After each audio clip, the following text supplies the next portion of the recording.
live. Hello, people. Let us know how the sound is, etc. Hi, wage slave. Hi, Chris. I haven't seen you in a couple weeks. So it's what, like a fox or a skunk or something like that? Hello, people. Let us know how the sound. Is it like baby ducks, I presume? By the way, I've got a little bit of a sore throat. It's nothing serious. Anybody says sound check works. Sounds like you got a frog in your throat, though, Keith. Yep. Oh, okay. David says sounds so good we can't stand it. Oh. Well, except for getting a little more data on the X-ray film tests, I've just been real busy painting and stuff this week. Chris said try a river otter. A river otter? Oh, crap. That's probably protected. Jeez. Wow. That's highly undesirable. And not so baby ducks. Well, otters can be big enough. What does an otter run about? 15, 20 pounds? Full size adult? They can. I would think. Chris said it's getting relocated. Hey, Chris, have you ever seen a YouTube channel called The Fat Electrician? He's a great storyteller. He had one on them relocating beavers in Idaho that was pretty freaking hilarious.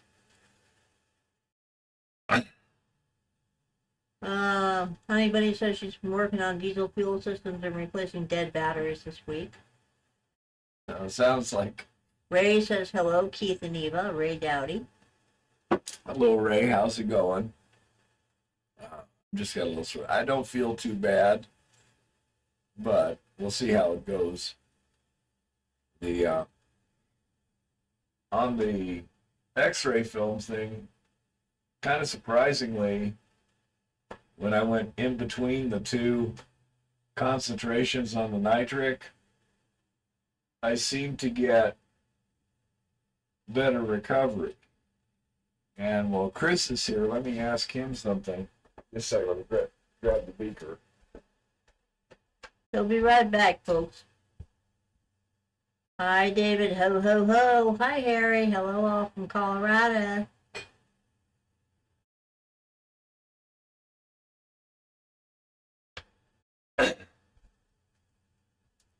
I was using Eva's thermometer in the stainless steel case, and there we go. That gives you a really good color there. And I have got this color in the solution now. Unless I'm sadly mistaken, silver nitrate is colorless. So this has to be contamination.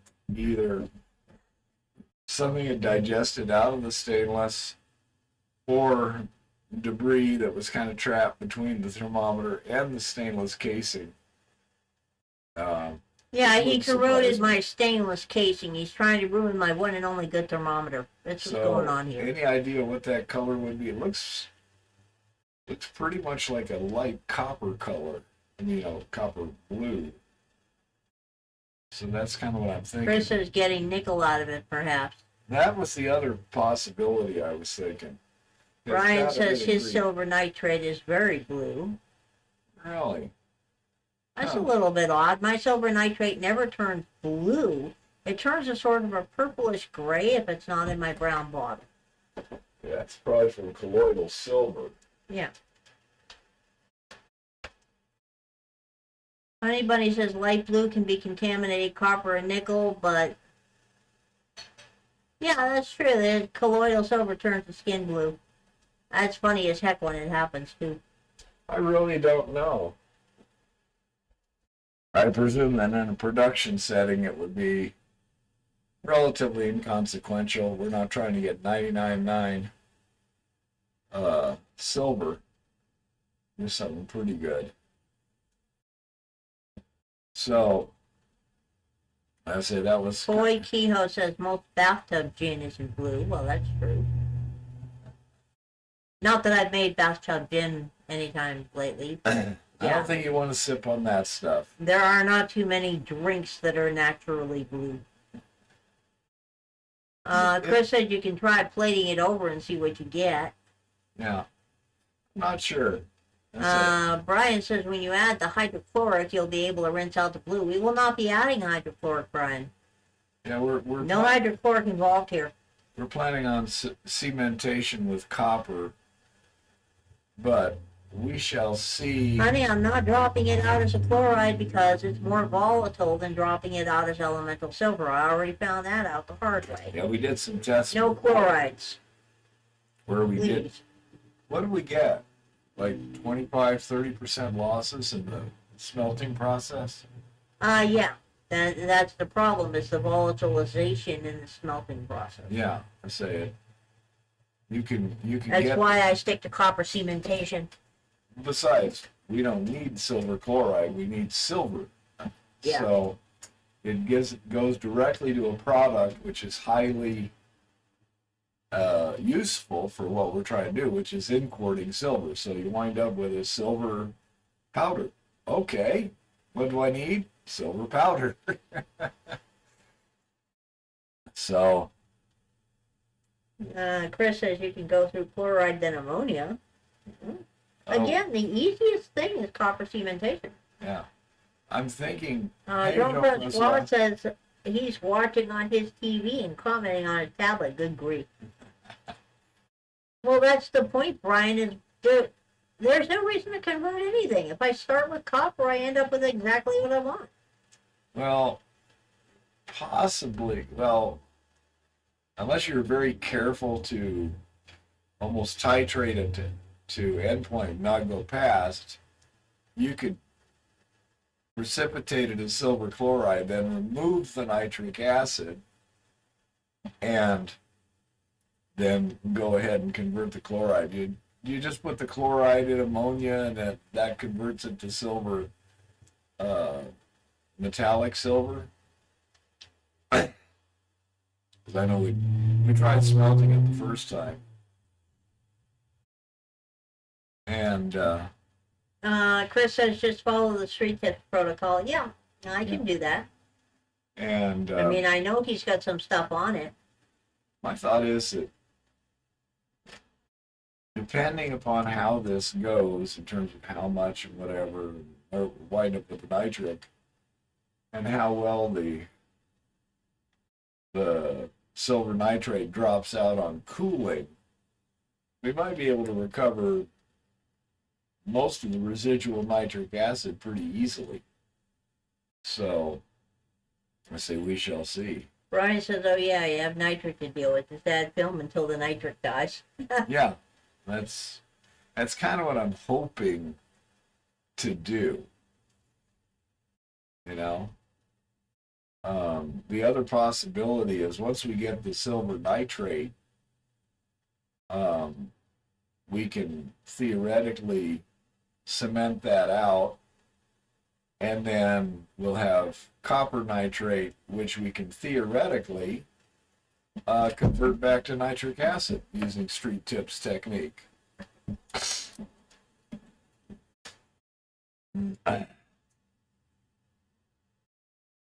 Ray Dowdy said this is going to be a very interesting project. Yeah, it's pretty interesting. I'm thinking my next step is to take some of the shredded.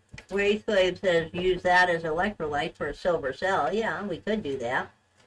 And yeah, Kodak, it is essentially the same graph. He was showing it off last week. Yeah, I just added the blue line on the bottom. This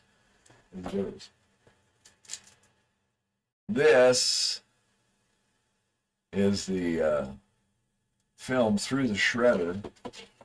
Somebody was wondering what it looked like. And it's in these, these are actual x-rays. And the problem I noticed, little one, was that shredder overheated fairly quickly. This is some hard work for that shredder. So I'm not sure Well, it is an older shredder. It how was much $8. I mean, it was really cheap. Well, how much was it? It was $8, and it's an $8. older shredder. A brand new one probably will. Yeah, but I mean, We are wasting time shredding, Chris, so that we can shove a whole lot more material in a much smaller container more no, easily. it's not that. It's so that, so if you take chunks of film and put them in, they do this. Yeah. They stick to each other, and then the solution can't get to it. Yeah. This Yeah. will not. Where is it? Yeah, I discovered in my This will testing. not pack. Yeah, I discovered in my testing the same thing, that if you put two in there together, there's almost a magnetic attraction Yep. that just kind of make poink. I mean, literally, they'll go whee! Yeah, the Right capillary together. attraction draws And, them right together.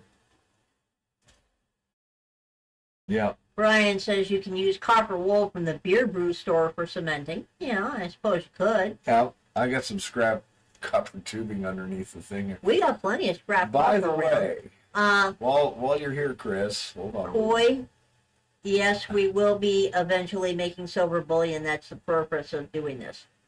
But somebody said that he used to take sodium hydroxide to dissolve the silver from the film. Has anyone done that, or does anyone have any experience with sodium hydroxide as a solvent? Because it didn't sound like it was too. I said, how much did you need? He says, 1 heaping tablespoon per gallon of distilled water. So that would be a lot cheaper than the nitric acid, and it would probably be a lot easier to handle. There'd be no fuming issues. So I want to test that too. Yeah, Jean-Francois says his father had X-ray clinics in the 70s, and he was in charge of reclaiming the silver. And what methodology did you use, Jean-Francois?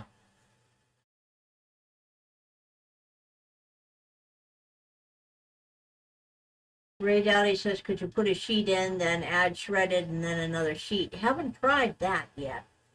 Possibly, except these sheets are so big that you really need to do something Brian, to I chop think them back up in the anyhow. day they probably had a whole lot more in there. And Harry Smith says it takes aluminum. Found that out the hard way. Aluminum what?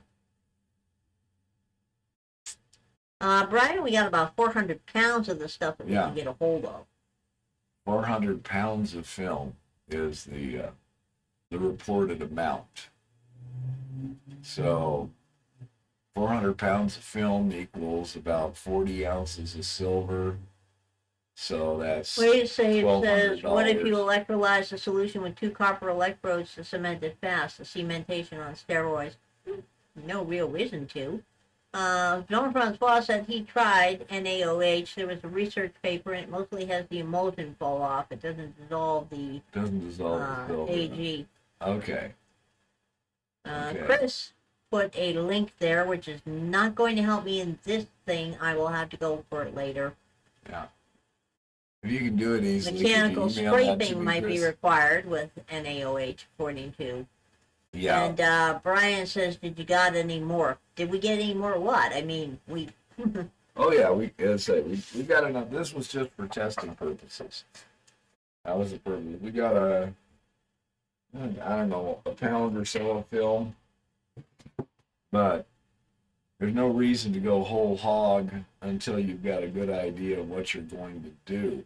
Jean-Francois said he was managing the fixer AG reclaimer. He never stripped emulsion. Oh, yeah. Oh, okay. And Brian says more film. Yeah, we've got more film hanging around the house to work on. We got a couple of pounds of it, but we had to do the testing first to figure out exactly what it's going to take.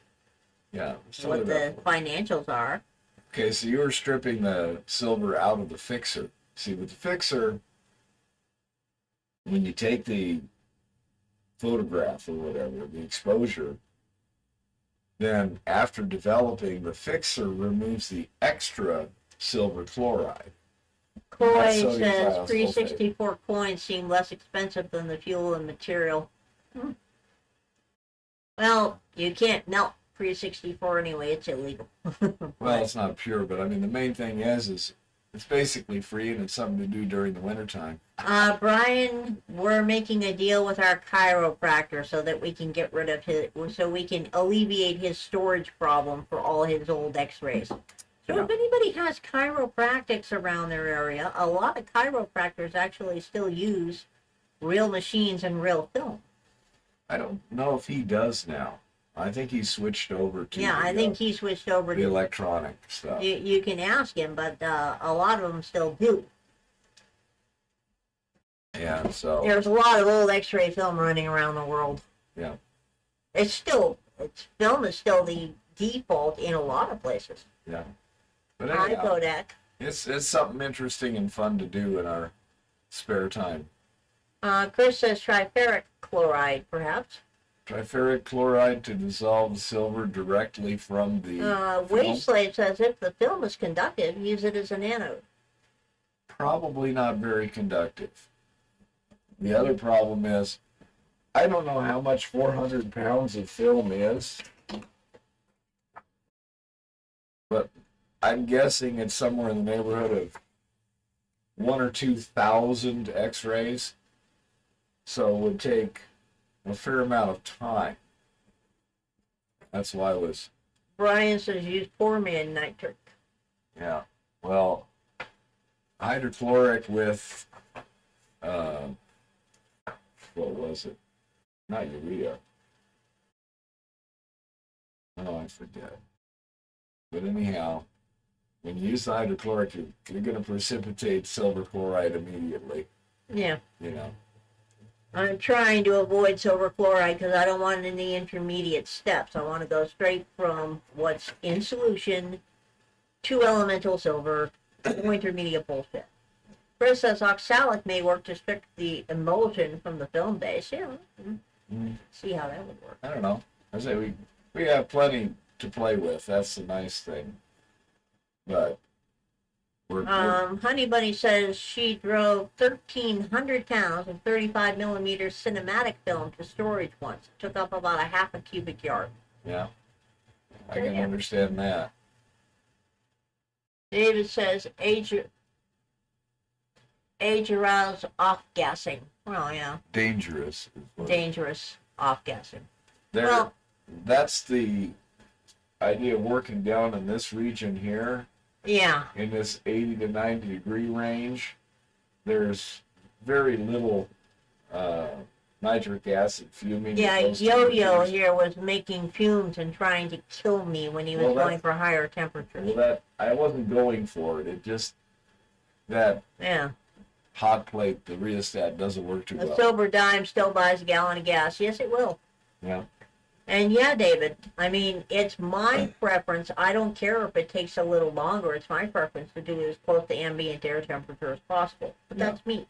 Yeah, 'cause down here, like that beaker that I brought out here, I can smell the nitric in it, but it's not very intense, you know. So, with just a modest amount of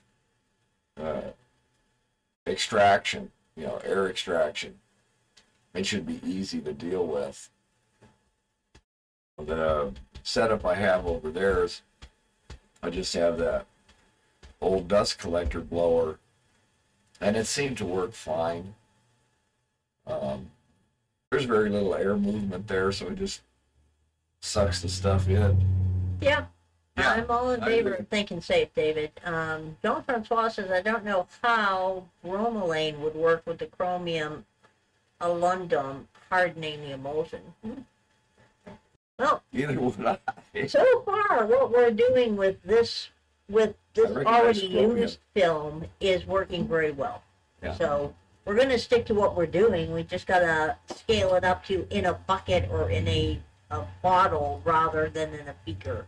My next question is how much film will it treat? Now, assuming that the primary consumer of the nitric acid is in fact just dissolving silver, converting the silver, then a reasonable amount to work in buckets, maybe like 2.5, 3 gallons, which would be, you know, between half a gallon and a gallon of nitric, which should dissolve all that stuff.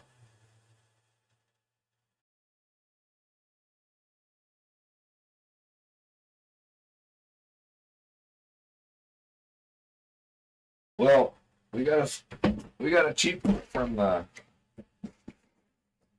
do you call it? The paper shredder we're using, honey, we got at the thrift shop for $8. And it turns it into this. Yeah. Now, clearly, it's not industrial strength enough to At this handle point, that. Ray, what temperature would you say seems best, Bear? At this point, I'd say we're going right around Yeah, about 80 degrees. Between about 80 80 and 90 degrees Fahrenheit. Yeah. Brian, I don't know if the film is nitrocellulose. Probably not. It's plastic of some kind, I can tell you that. I can throw a little bit on the Kodak says fire his and grocery see. gave him $1.96 off a gallon today, so he paid $1.04 for 20 gallons. Good for you. Yeah. Trish says try a hot oxalic first. Nitrocellulose can be explosive. Setting it on fire would destroy much more than it would recover based on how violent Yeah. it, but yeah. I'm just saying, I doubt this is nitrocellulose, but I know how to find out real quick. Chris says 95C low concentration oxalic strips the emulsion from the base. Then you can probably direct smelt the residue. Oh. And nitrocellulose is almost never used these days. You've got oxalic acid, right? I don't think we have any oxalic. I always wanted. What's your rust off stuff you're using? Oh yeah, I have we bought oxalic for that. That's what I'm saying. That's for in crystals. Doesn't matter. As long as we got some, we can test it. So, I say, we got a number of different games we can play. Film is made of cellulose acetate. Yeah, I meant, honey, this is normal plastic. It's not explosive plastic. Yeah, so I'm pretty sure it's just a plastic. Early in the 20th century, huh? The XX century. I haven't seen that before, Jean-Francois. He speaks Latin too, apparently. Mm-hmm.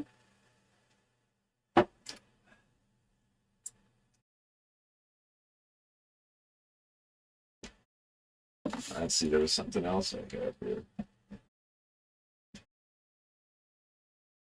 Oh.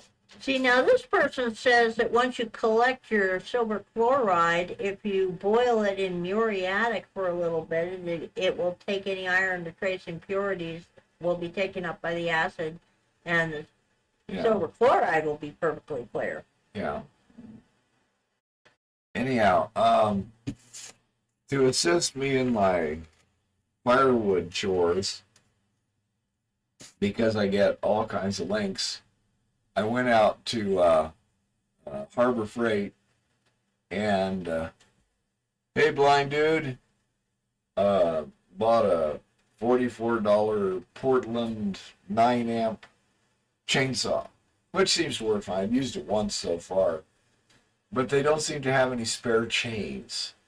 Does anyone happen to know what chains that the Portland saw uses? I mean, the Harbor Freight. And I'm just curious because I imagine I just kind of match them up by eye sort of thing. But it was kind of weird. They sell you a chainsaw, but they don't have spare chains. You need a buzz saw. You mean a gas-powered chainsaw? For serious work, you're absolutely right. For occasional stuff, where you use it for 5 minutes every day or so, at the house, should in theory be marked. Okay. Because I presume they just use some standard manufacturing pattern for the chain, but I didn't know. Well, define a real buzzsaw, Chris, because to me a buzzsaw is a vibrating multi-tool. So what are you talking about? I have a circular saw, which likes to try and kick back if I'm not careful, and only cuts, what, 2.5 inches deep? Hey, wage slave, you need a slave, huh? Well, unfortunately, Eva doesn't seem to know how to click links while we're in the thing here. No, I can't get them to show up, and I'm not going to fuck with it. Okay, so I say when you say a buzzsaw, I'm a little confused. Understand, folks, if I click on a link, I end up getting all screwed up in terms of where the damn window is going to open on this computer, because I now have a separate monitor here, okay? Everybody can email me links, and I'll deal with them later. Put the log in the stove at a speed. Near the speed of light, according to okay. Einstein's. Yeah, we hope. Yeah, I say I just. David Villa says a screw-driven saw. By that do you mean a worm circular saw? Because I do have a, say it's a circular saw. I got worm drive and a standard one. Look at it on your phone, Chris says. Can you click the link on your phone, little one? Hold on. I'll get back She's to my working phone. on it, I'm picking the brains of a chemist at the moment on a separate issue here. Hold on. Oh, good grief. Chrome, I guess. I don't know. It wants me to open it in a fucking stupid browser I don't have. Hold on.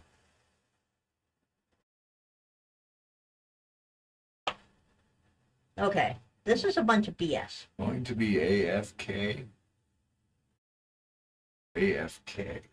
No idea. Okay? I say, I don't know. It's cheap. It doesn't require doodly for maintenance. And Yeah, I mean, literally, it tells me open it with Chrome or Samsung Internet. I press on Chrome, and I don't have freaking Chrome in this phone, okay? I don't use Chrome, and it won't take me anywhere. So I'm not going to mess with it. I will mess with it on his computer after the live stream, or somebody can email it to me. Yeah. If you can copy that and send the email, because with this... yeah, because literally I'm trying to pick the brains of a chemist on another entire issues. So, anyhow, I say the basic thing, I needed something that could slice a reasonable sized chunk without getting too big. I only need it right here, and only need it part of the time. This way I can trim stuff that's not real close to what I want without too much trouble. It seemed to work okay. But I mean, $44, it's hard to beat. I don't think it'll last long. Gee, I wonder why. Hardly freight. Yeah, this guy says building an electrolytic silver cell is the bomb for really getting the highest purity end of processed silver. Yeah. Yeah. Well, would our current electrolytic cell work as a silver electrolytic cell? We could convert things over. The thing is, you'd need to do probably is convert it to call it doré silver to begin with. You know, precipitate it out. Yeah. No, no. Like See, that's Street what Tips Street Tips did. Yeah. Then you. Hey, Jimmy. Hello, Jimmy. What length is the bar? That's what, a 14 or 16 or? That's what I was guessing, Jimmy. It's a 14-inch bar. I say, it's like $44. Wow. You know.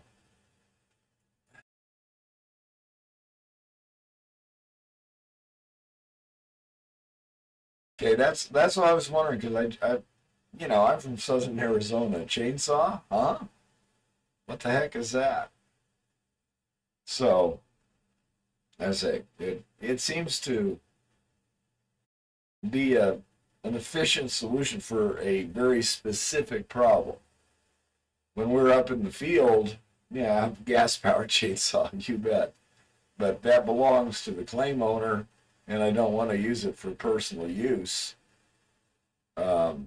Plus, when you're, like holding something and then taking a slice like this, as opposed to having a tree and, using two hands to control the saw, the little electric saw is a lot lighter and easier to control.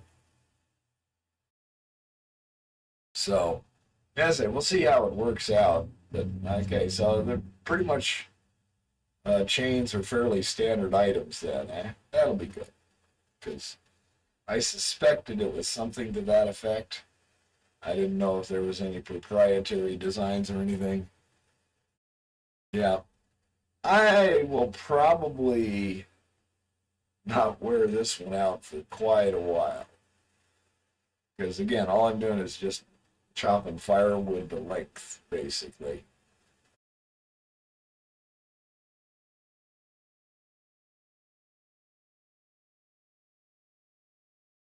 Ooh, electrically heated handles, huh? Uh, hey, Break for Bedrock. How's it going, Adam? Hi, Break for Bedrock. Thank you. Just get a round chainsaw file and sharpen it. It's not that critical. That's true. Yep. Happy holidays, happy holidays, happy holidays. Adam, I've seen your last, not the last video, but the one before. That was a nice chunk of gold there. That it's pretty close to wherever it popped out of the rock. That's for sure.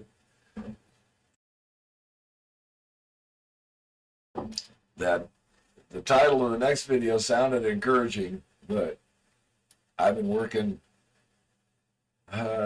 Well, first of all, this lady here knows how to burn up 50 or 100 pounds of firewood a day.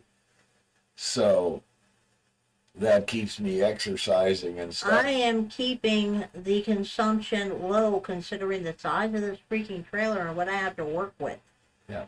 No, I ain't got no problems, but I'm also trying to split a lot of wood and stockpile it for the winter because I have a feeling that when it's one of those polar vortex thingies coming through and it's like 20 below zero outside, I'm probably not going to be that enthusiastic about splitting wood.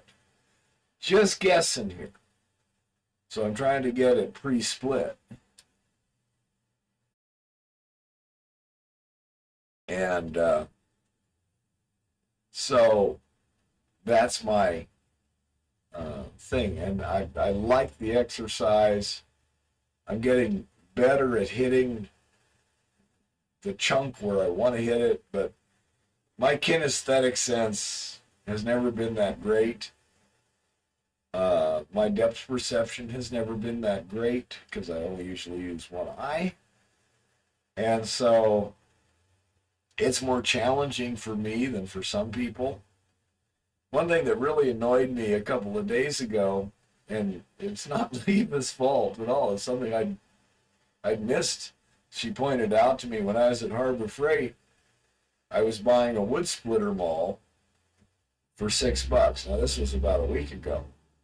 And a wood splitting maul has got a really dull edge. I mean, there's times I hit these things that literally bounces off. But I needed something, fairly heavy to split some of the larger chunks. And then when we were over at Harbor Freight looking at the chainsaw, he was looking, she goes, well, here's a 6-pound axe. And I'm like, oh yeah, that would have been much better. So, yeah, that was a screw up on my part. I never even saw it.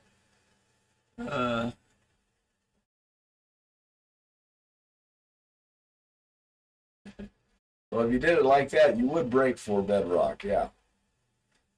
But so I would have rather bought the 6 pounds axe than the 6-pound wood splitting maul. But I think it's a 3-pound axe I've got. Works just fine until it starts getting pretty chunky, or if there's knots and stuff. But all in all, I enjoy the exercise of splitting the wood and stuff. It'll keep me in good shape. Lauren and I were going to get some wood today, go up there and fill up the trailer at the post manufacturers there. But because I've got this sore throat, it's best not to be around anybody because you don't want it to go from me to Lauren to somebody else, you know, that sort of thing.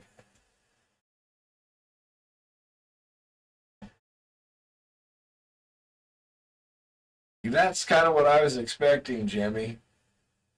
It seemed to me that January is when it starts getting really cold. This has been an unusually mild winter so far.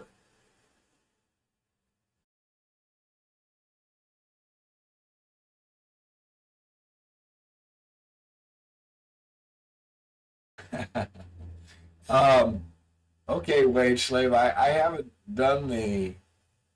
I haven't looked at the videos on how to do it, but I do have the proper tool and jig theoretically for hand doing it. Take care, Ray. Merry Christmas. And Eva's youngest son will be here, this weekend with his wife? Yeah. Jean-Francois says he saw someone splitting wood with a fixed wedge held by steel and hitting the log held in a steel ring sitting on the wedge with a 10 to 12 pound sledge. Yeah. Hi, Billy. Wow. Hi, Keith and Eva. Hi, Billy. He's a better aim than I am, I suspect. But yeah, that would work well. Now, if I had any significant amount of stuff that really was tough to split, Lauren has already offered to let me borrow his hydraulic splitter. And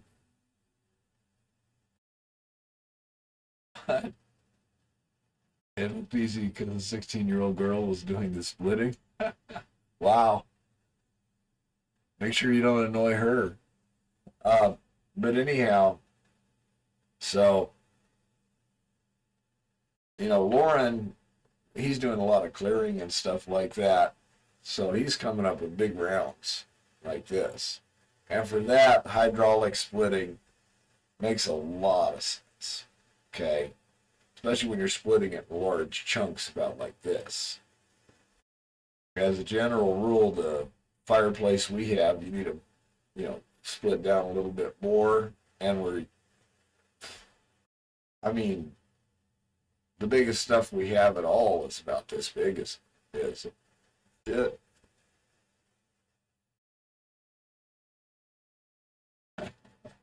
Good for you, Kodak.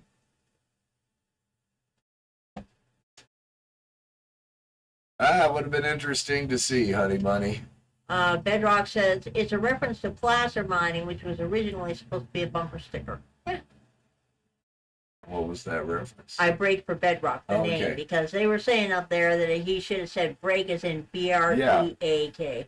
No, I got that when I first saw his channel. It's like you see Bedrock in a stream bed. It's like, okay. Like, screeching halt. Yeah, now's the place to check. Pull out the gold pen. Yeah. Test. Yeah. No, I say when I saw your title, I recognized exactly what the reference was for.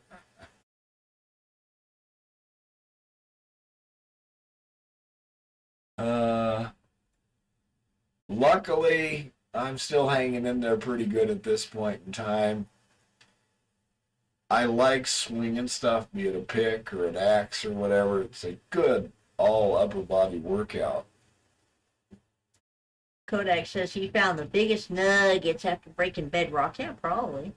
I tell you what, that guy out at the Sapphire mine, he has some bodacious chunks of gold in the bedrock. That was pretty amazing. That gold he had on quartz from down there in Arizona somewhere. That's exactly what I'm talking about.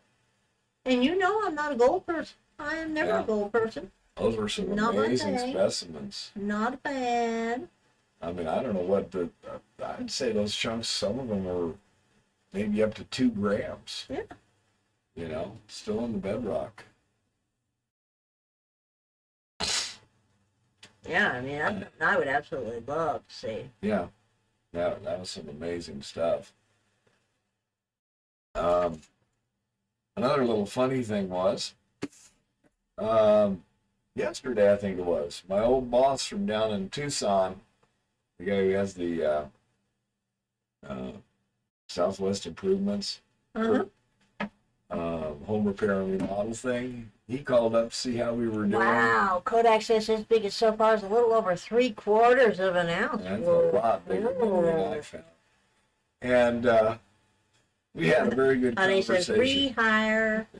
I don't want to go back down there. He was checking to see how we were adapting to the cold up here. Redneck McMansion, yeah. Well, we don't have a Big Mac cooker. Well, we do have a Big Mac cooker. It's called Skillet. Well, the reason we call it the Redneck McMansion Flower Gold Wizards, and by the way, I hope you and Mrs. Wizard and your family have a fantastic Christmas. It is just, I'm hoping you guys have a fantastic Christmas. I'm glad you like the specimens there. We call this the Redneck McMansion because it's actually a crackhead McMansion. Just saying. Jeff says, hey, someone said to make sure to file down the nub in front of the tooth when sharpening, and I strongly disagree because if the chain cuts too aggressively, there is a plastic ring gear that takes something rather. Yeah. Yeah. Well, I hope you and Mrs. Wizard enjoyed those crystals. I really love those little tiny ice crystal dudes. They are so cool looking. Yeah. Yeah, those crystals were from top of the hill. The ironstone was from that place where Lauren was putting in those culvert portals. It was from that area there. Honey says she had chicken quesadillas for breakfast today. Sounds good. I haven't even eaten yet, so. I had turkey vegetable soup for dinner. No Big Mac share either, honey money. Well, There's more carbs in a Big Mac than I eat in 3 days. with Probably or more. my throat right now, chicken soup and stuff sounds pretty good. It is so funny seeing the amount of delay that I have over here, by the way. I'm Really? watching you, and there's like this 8-second delay or something. Yeah, it's interesting. But Bizarre. anyhow, so that's kind of what's been going on here. Anyone else got some interesting news or Power anything? from the motor, tiny metal gear. Okay. Yeah, Jeff was going back to what he was saying about not filing that part in front of the chain because it takes too much bite. Billy says HB, honey bunny, gold-bound hematite and magnetite is often sub-microporphyry and or IOCG related. Yeah. Yeah, She's working on making a super keto pasta recipe when she gets the place organized. good. No, that area where Lauren was working, it's got a lot of copper mineralization too. It's more like a polymetallic deposit there. Different spots have different stuff, but that's some of the gossip from up on top, their surface. Yeah, that is some pretty ore up there, too. So colorful. Chris says Kodak, that's in my neck of the woods. He's got a bunch of maps of Dutch Flat and Alta. Because Kodak was talking about how, Dutch Flat.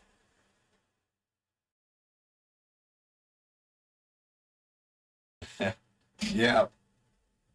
You're in a bad spot for gold in general, honey bunny. Kodak says call Trump and get it to force California to allow dredging again. Yeah, good luck on that. I think the Californians don't seem to be recognizing the error of their ways, but hopefully they will someday. Well, they keep electing Newsom. Yeah, They keep exactly. electing people like Newsom. But then again, after just watching them mount an election for over a friggin' month, taking their sweet time, Yeah, and how all many of a times- sudden, How much time it takes All to of fill a out all those sudden, extra ballots? several Republican incumbents became Democrats. Yeah. Yeah. Say, it takes a long time to fill out all those extra Yeah. ballots. Every single ballot counted after midnight on election day needs to be invalidated. Yeah, probably I'd go 24 hours. But yeah.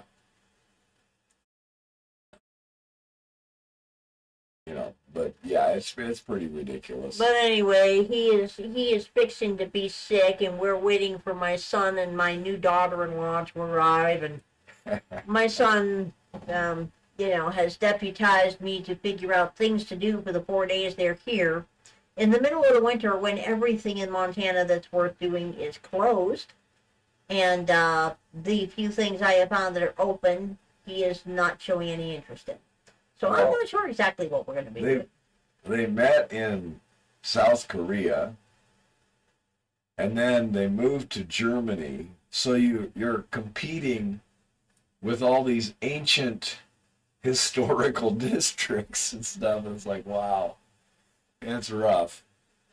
Like the cathedral we have here in Helena is probably like, oh, this is like the church down the street. Kodak says Chris, he would like to see if he could find it again. It was a steep climb downhill to get to the spot, and wonder if the flames are free after stopping dredging.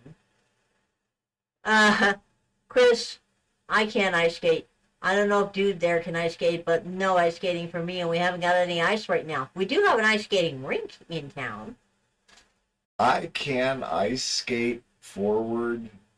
Honey says she's got 7 inches of rain last week, and it washed through the iron vein all the way down a solid bedrock, and it was quite revealing. Yeah, good. But I got to be going forward and real simple, and I'm kind of unstable. But I was thinking that'd be kind of cool to go out on the lakes. Yeah, well, not me, John. I don't know if anybody else saw your video, Honey Bunny, but it was a good video. Yeah. Yeah, I did. But anyhow, so we've got that to deal with. There was something else that kind of zipped through my brain. In one ear and out the other. I forget what it was now. But anyhow.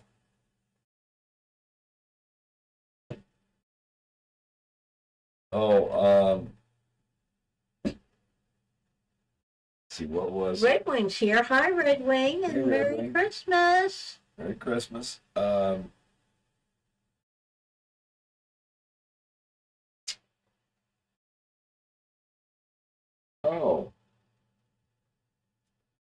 I have a question that I don't know if anyone can even answer, but it brought up an interesting point.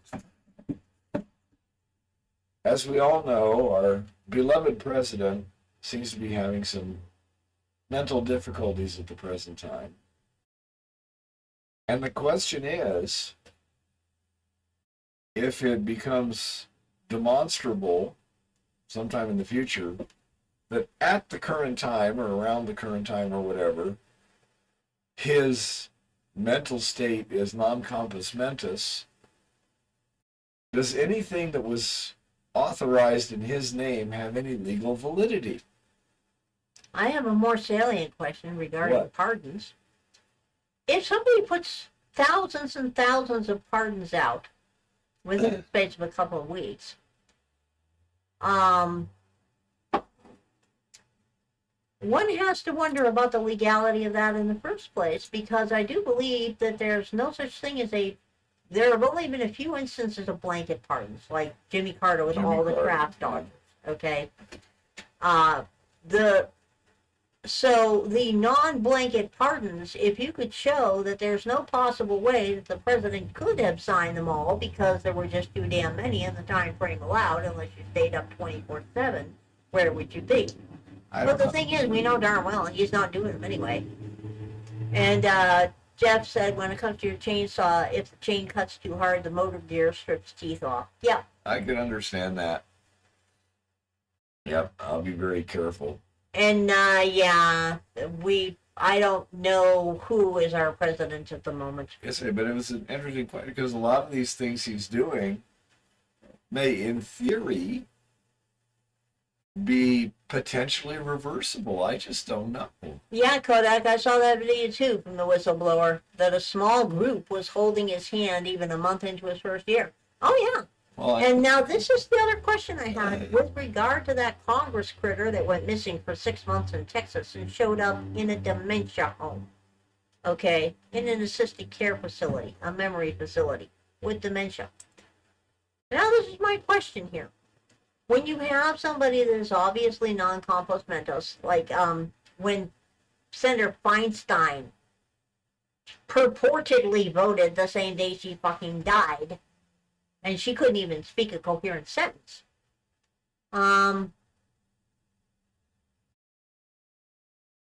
Well, the presidential pardons are a totally different thing, Yeah, Billy. Billy, presidential pardons can only be for federal crimes. Yeah. And they're basically, the president has absolute power to basically pardon Yeah. Yeah, 20 below. anybody for any reason that he wants to. That's his power as president. I would think he would have to actually my question functional. is this. If you determine after the fact that the president incontrovertibly was incompetent at the time he was in office, and further, everybody covered it up and actively avoided doing their constitutional duty of 25thing him, can those people be hit with criminal charges? Because I'm wondering about that woman down in Texas. The questions nobody's answering about her are, who was managing her money and her affairs for the 6 months that she was missing and nobody was talking about it? Did anybody vote during those 6 months? But more to the point, who was paying the bill on that nursing facility? Who was handling her money? And this is the thing.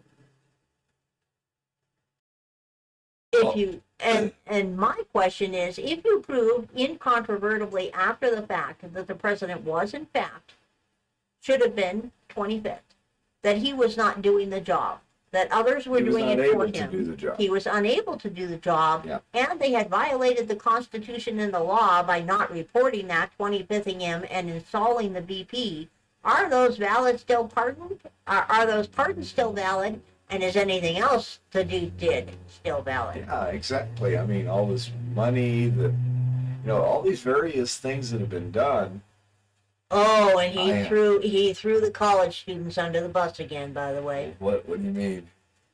He took away their debt forgiveness again. Again. Yeah. But that was just a question that is being bruited about in various social media and elsewhere. Well, the laws aren't meaningless, but they are not, they're not the controlling factor at this time. Yes, enormous corruption and such. But it occurred to me that, if they're trying to give a bunch of pardons to protect everybody, 2 ways you can get around that. First of all, you can prove that the president didn't know what he was doing, then the pardon should have no validity. But the other thing you can do, as somebody has already pointed out about Hunter Biden, you subpoena him and you say, okay, now tell us everything you know about this. And if he lies, he's now committing perjury. And every time he lies, he's committing perjury. And he can't claim the Fifth Amendment because he's got a presidential pardon. So either he tells the truth and exposes the whole thing, or he lies and is subject to perjury prosecution. This is the way it is.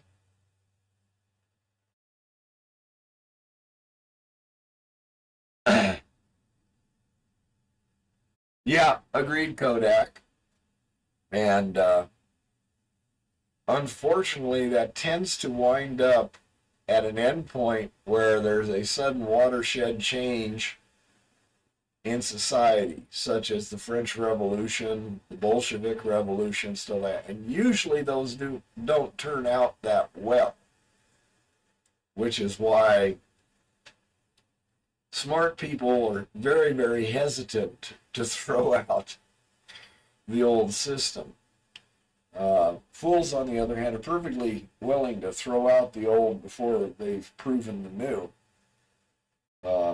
So they say we're in a very, very, I would say, unique situation, but it's also a very interesting situation where you have all kinds of things going on that don't have any clear, what would you call it, societal guidelines that have been established over, this is what happens when. So it's going to be very interesting. I don't expect Trump to get into power easily either.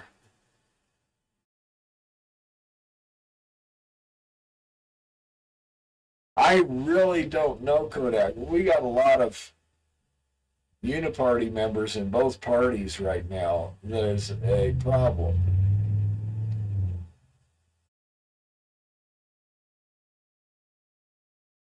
You betcha, Jean-Francois, and I presume it gets even colder than you're at. Noel, Jean-Francois, Joyeux Noel.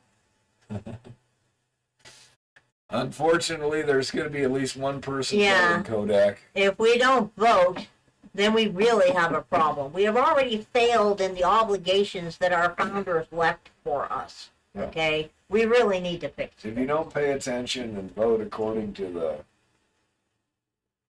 what you believe to be the best interests of the Constitution and the future, then you got a problem.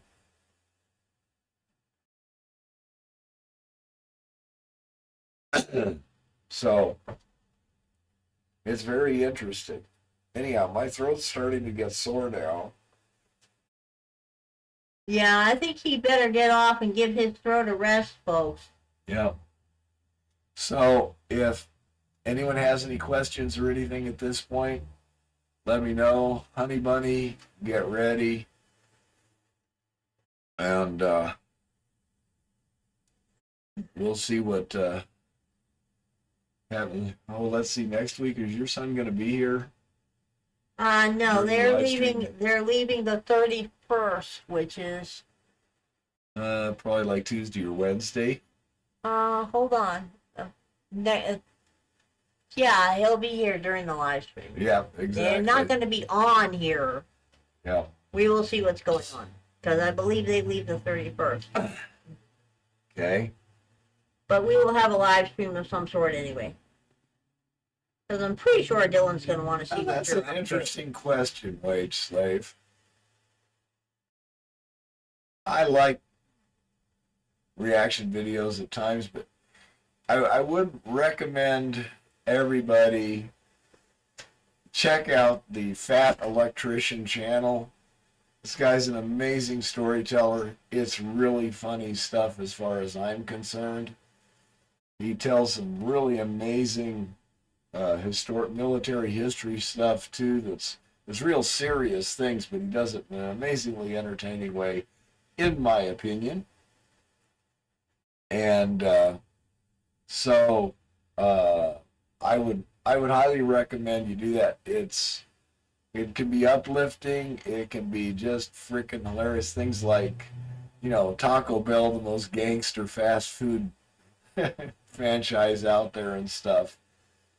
So it goes anything from that to just amazing stories of individuals and stuff. Okay, so I would recommend that, but I could do a reaction video. You also may have noticed Eva, type the Fat Electrician.